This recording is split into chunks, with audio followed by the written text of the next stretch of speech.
Magandang araw mga bata. Para sa ating unang araw, pagiging magalang at masipag.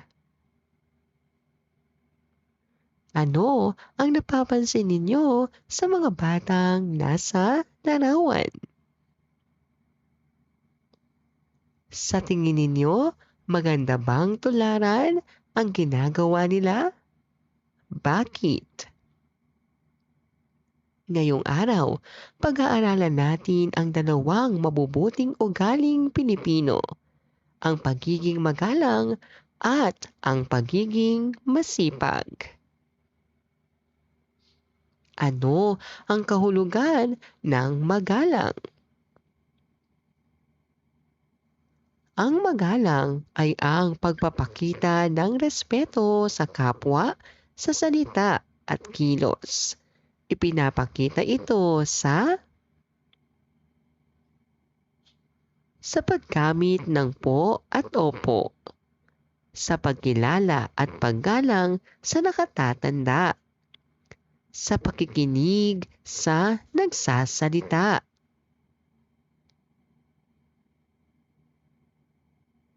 sa pagpapakita ng mahinahong pananalita, sa pagpapaalam bago magsalita o gumawa ng bagay. Ano ang kahulugan ng masipag? Ang masipag ay ang pagiging tapat sa tungkulin at pagtatrabaho ng buong puso. Ipinapakita ito sa pagtatapos ng gawain sa tamang oras, pagtulong sa gawaing bahay, pagsisikap sa pag-aaral, pagpapatuloy kahit mahirap ang gawain, paglilinis ng katawan at kapaligiran. Bakit mahalaga ang pagiging magalang at masipag? Una, nagpapakita ito ng mabuting asal. Pangalawa, nagpapaganda ng samahan sa pamilya, paaralan at komunidad. Pangatlo, nagpapakita ng tunay na katangian ng mabuting Pilipino. Ang mabuting ugali ni Lira.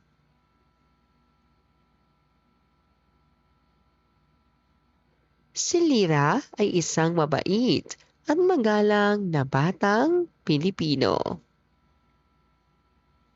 Tuwing umaga, bago pumasok sa paaralan, nagmamano siya sa kanyang lola. Lagi niyang sinasabi ang po at opo sa matatanda at sa kanyang guro. Pagdating sa paaralan, masipag siya sa kanyang mga gawain.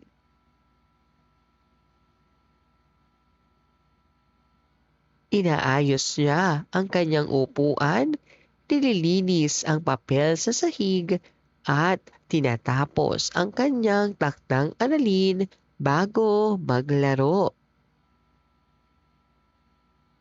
Kahit minsan ay napapagod siya, hindi siya sumuko. Isang araw, napansin ng kanyang guro na ang kanyang silid-aralan ay laging maayos. Pinuri niya si Lira at sinabi, "Napakagandang halimbawa mo, Lira. Ipinapakita mo ang pagiging magalang at masipag sa tunay na katangian na isang batang Pilipino."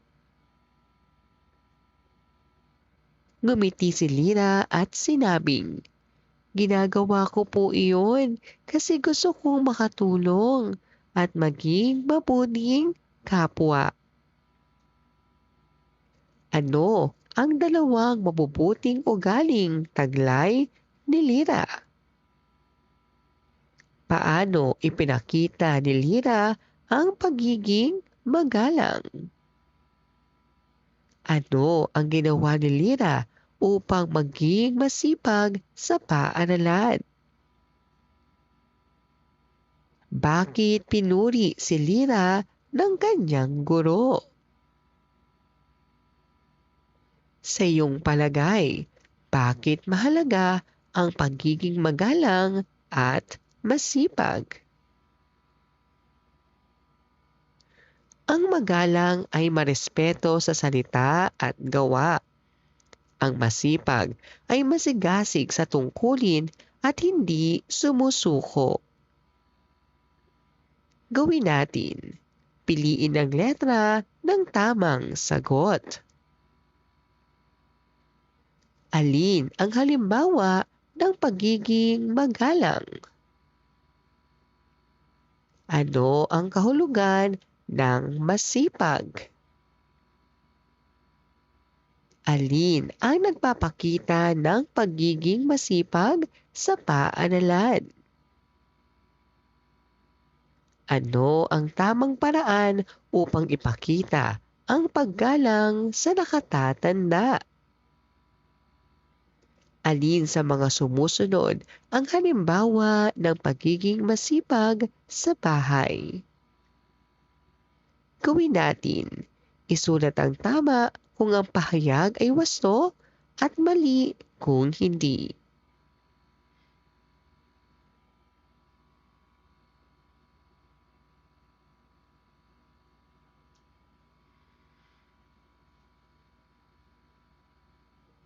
Ikalawang araw, pagiging matulungin, bayanihan, at malikhain. Ano ang nakikita ninyo sa larawan? Paano tumutulong ang mga tao? Paano nagagamit ang pagiging malikhain? Ngayong araw, pag-aaralan natin ang dalawang mapuputing katangian ng Pilipino, ang pagiging matulungin at pagiging malikhain, at kung bakit ito mahalagang pahalagahan. Ano ang matulungin? Ang matulungin ay ang kusang paggawa ng kabutihan para sa kapwa, lalo na kung sila ay nangangailangan. Ito ay bahagi ng kulturang Pilipino na tinatawag na bayanihan o pagtutulungan ng buong komunidad. Mga halimbawa, pagtulong sa kapitbahay na naglilipat, pagtulong sa kaklaseng hirap sa takdang aralin, paglilinis ng kapaligiran, pagbibigay ng tulong kahit hindi hinihingi. Ano ang malikhain? Ang malikhain ay ang paggamit ng imahinasyon at talino upang lumikha ng bagong bagay o solusyon. Mga halimbawa, pagdidisenyo ng proyekto gamit ang recycled materials, paggawa ng sariling kwento, tula o sining. Pag-iisip ng paraan upang mapadali ang gawain. Pagbuo ng bagong laruan gamit ang lumang bagay. Bakit halaga ang dalawang katangian? Matulungin, nagpapakita ng pagmamahal at malasakit. Nagpapalakas ng samahan sa komunidad. Nagpapadali ng mga gawain kapag nagtutulungan. Malikhain, nakakatulong upang malutas ang problema. Nagpapalawak ng talento at kakayahan. Nagsisilbing inspirasyon sa iba. ang proyektong bayanihan ni Ada.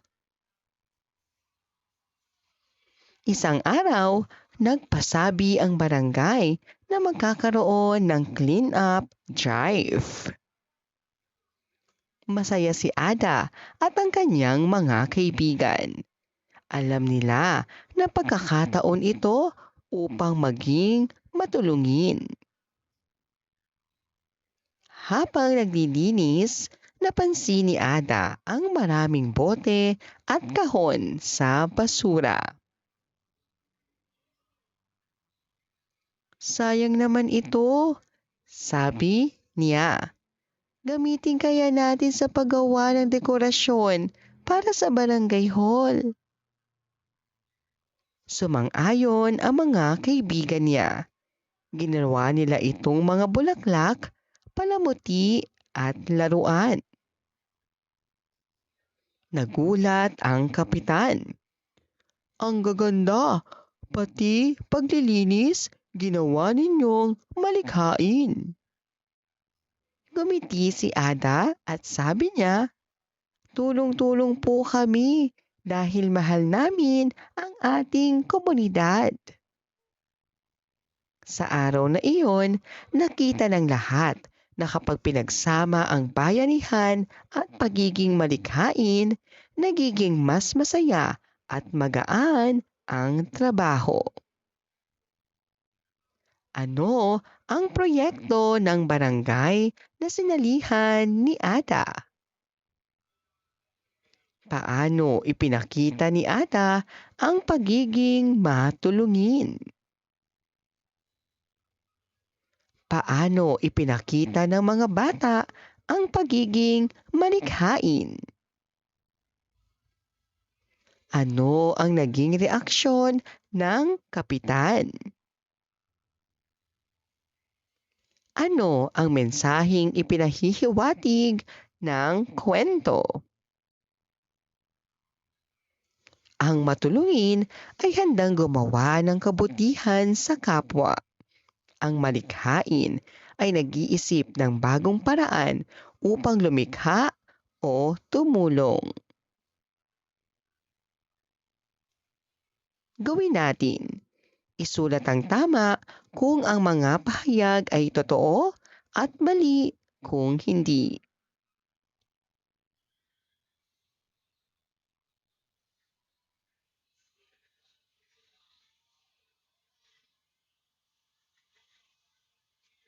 Ikatlong araw, masayahin at resilient na Pilipino. Alin dito ang madalas mong nararamdaman sa isang araw? Ano ang ginagawa mo para maging masaya ulit kapag nalulungkot ka? Ang mga Pilipino ay kilala sa pagiging masayahin at resilient. Kahit may problema, nakakangiti at bumabangon muli. Ano ang masayahin? Ang pagiging masayahin ay ang pagpili na makita ang maganda sa bawat sitwasyon. Ang masayahing tao ay ngumingiti, nagbabahagi ng saya, hindi agad sumusuko kapag may problema. Ano ang resilient? Ang pagiging resilient ay kakayahang bumangon at magpatuloy kahit may pagsubok. Resilient na katangian ng Pilipino. Nagiging matatag. Patuloy na nagpupursigi. Naniniwalang kaya ang lahat ng pagsubok sa buhay. Paraan upang maipakita ang pagiging masayahin. Pagpapakita ng ngiti at positibong pananaw. Pagbibigay ng papuri sa iba. Pagpapakita ng kabaitan kahit may problema. Paraan upang maipakita ang pagiging resilient. Pagtatapos ng gawain kahit mahirap. Paghingi ng tulong kung kinakailangan. Pagtanggap ng pagkakamali at pagsubok. Ang pagiging masayahin ay nagbibigay ng liwanag. Ang pagiging resilient ay nagbibigay ng lakas. Gawin natin. Isulat ang tama kung ang mga pahayag ay totoo at mali kung hindi.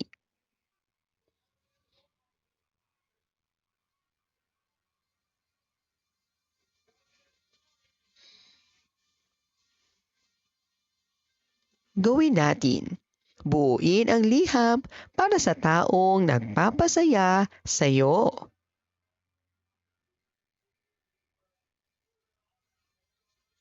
Ika-4 na araw, pagiging matapang at mapagpatuloy. Ano ang ginagawa ng mga taong ito nakahanga-hanga? Ano ang ibig sabihin ng matapang at mapagpatuloy? Ngayong araw, pag-aaralan natin ang pagiging matapang at mapagpatuloy at kung paano natin ito maipapakita sa araw-araw. Matututo rin tayong gumawa ng liham papuri para sa isang bayani o taong mapagpatuloy. Ano ang matapang? Ang pagiging matapang ay ang pagharap sa hamon o panganib ng may tapang at determinasyon. Mga halimbawa, pagtulong sa nangangailangan kahit may panganib. Pagsasabi ng tama kahit natatakot sa resulta. Pagsubok ng bagong gawain kahit may kaba. Ano ang mapagpatuloy? Ang pagiging mapagpatuloy ay hindi pagsuko sa kabila ng hirap at pagsubok. Mga halimbawa, pag-aaral ng mabuti kahit nahihirapan sa asignatura. Pagsisikap sa sports o art kahit may pagkakamali.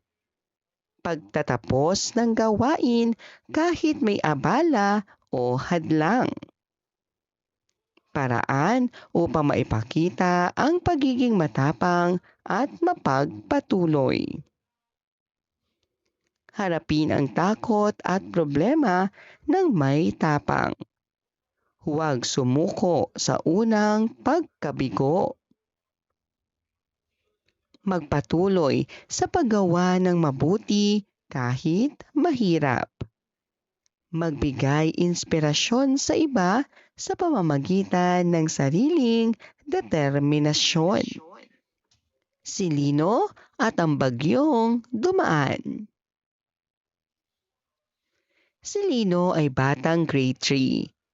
Isang gabi, dumaan ang malakas na bagyo sa kanilang barangay. Bagaman natatakot siya, naglabas siya ng mga lumubog na gamit at tumulong sa kanyang pamilya at kapitbahay. Kinabukasan, nakakita si Lino ng mga bata natatakot pa rin sa baha. Hindi siya sumuko sa pagtulong. Sa kabila ng mga pangyayari, naging matapang at nagpatuloy siya sa pagtulong at pagbibigay saya muli sa mga bata. Ano ang ginawa ni Lino nang dumaan ang bagyo? Paano ipinakita ni Lino ang pagiging matapang? Paano ipinakita ni Lino ang pagiging mapagpatuloy? Ano ang natutunan mo sa kwento tungkol sa tapang at determinasyon? Ang matapang ay harapin ang hamon kahit may takot. Ang magpatuloy ay hindi sumusuko sa kabila ng hirap. Gawin natin. Isulat ang tama kung ang mga pahayag ay totoo at mali kung hindi.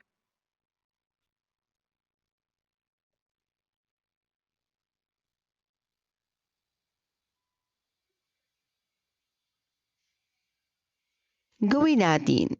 Buuin ang liham papuri para sa taong iyong hinahangaan.